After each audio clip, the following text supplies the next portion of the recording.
Today we're going to explore guilt. Why do we feel guilty for feeling what we feel?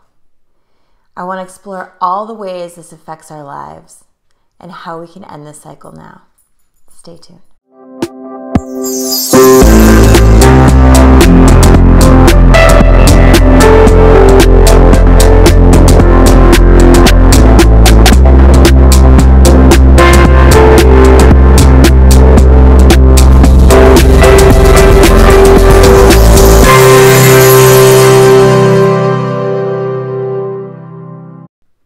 So we're talking about guilt.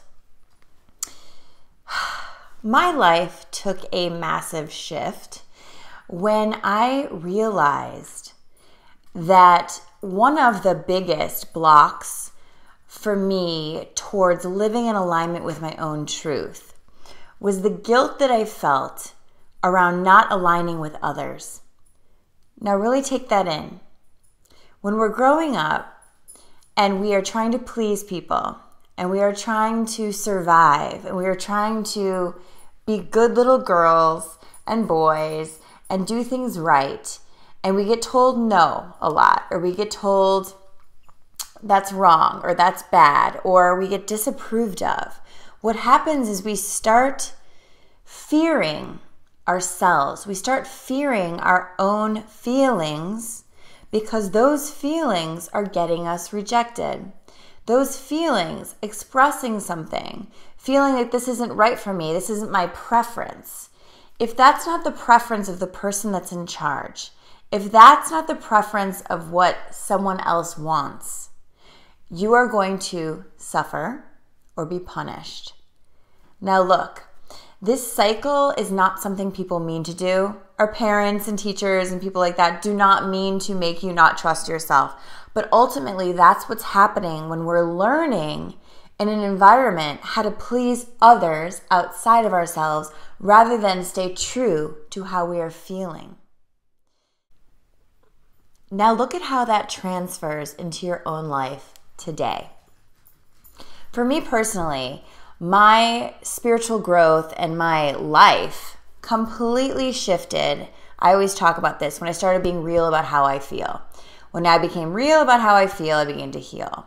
And that's what I teach. But this is what, hi honeybee, this is what it really looks like. The first step is honesty, complete truth, living in truth. What's real for me? What's really going on? You can't deny things anymore because life will just reflect to you what's really happening. It's a mirror. It's a reflection. So we get real. But the second thing is a guilt that might surface. Why do we feel guilt around our feelings? For the same reason that we didn't own our feelings. Because we came to believe that I shouldn't feel this way. Oh my gosh, I had a great life, I shouldn't feel this way. Oh my gosh, she had her best interest, I shouldn't feel this way. Oh my gosh, but I did get this, so I shouldn't feel this way. Bullshit, you guys.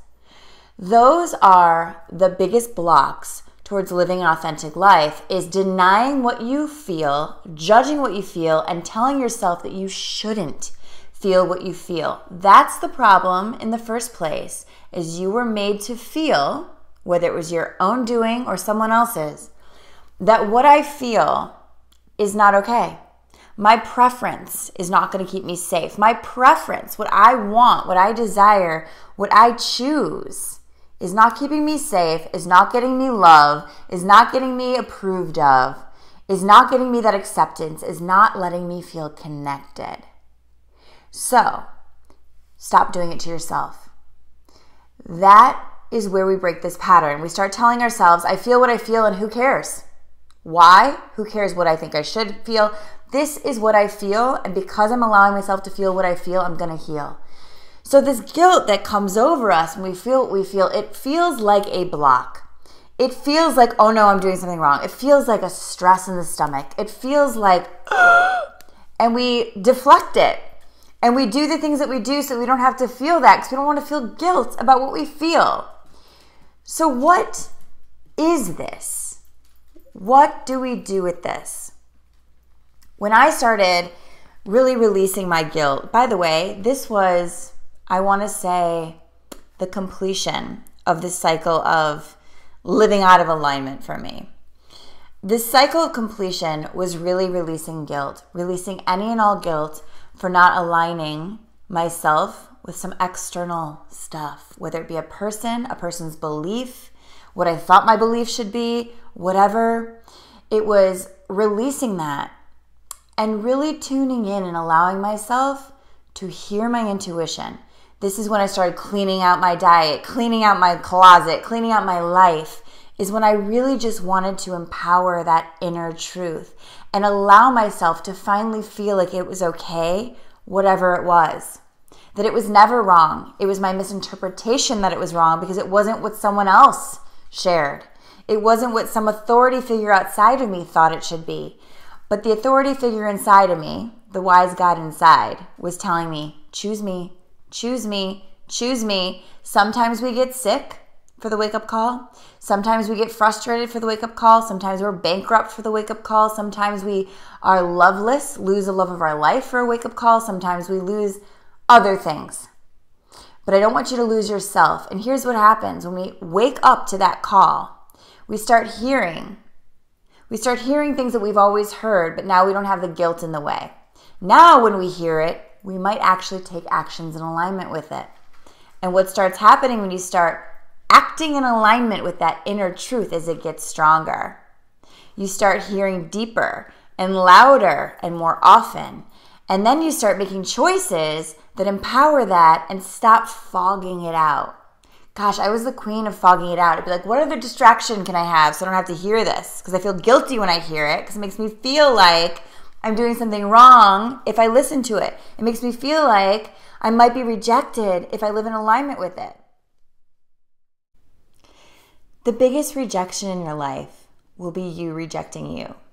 You know that pain you feel where you feel disconnected and so you're trying to like scurry to connect or make someone else happy? It's time to turn that inward. It's time to realize that external projection of, oh no, I need them to approve of me or accept me or love me so that I can feel good. As you evolve, you start realizing that it's never ever been about that, other than when you're a kid and you need people to survive. It's not about that anymore. What it's about is you staying with you no matter what is real for you. So this cycle of guilt will end for you when you choose you above all else, no matter what, at all times. When you start to live in alignment with your preferences, live on your own terms. This is such a theme for me in my life right now, is I live on my own terms. Anything that comes in the way of that, it's got to go. And I want this for you guys because what happens is total alignment. It's a daily practice. Things come in and come out, but you learn quickly how to feel and see that from afar and then choose differently. And you get really smart at your choices. You get really good at choosing. You know, a lot of us who aren't feeling empowered internally are afraid to make choices. So we, hang out with people that are really good at it so we don't have to worry about it until we get to the point where we're like, I want to feel my choices. I want to be the co-creator of my life. I want to choose. So you guys, when you're starting to break this pattern, you're going to choose an alignment and you're going to feel other people not really liking it and you're going to get a little scared. And that's your moment of opportunity to do it anyway and see how good you feel. Once you release the guilt of not having someone else approve of it or not pleasing someone else, you start owning that joy of pleasing yourself and seeing how your life is thanking you. It's not about making other people upset. It's about choosing you and hoping that the people around you who love you will be happy that you're honoring yourself. It's a complete shift in your reality, and it's one that will bring you into such alignment. So with that, I hope you have a wonderful week, and I will see you soon. Namaste.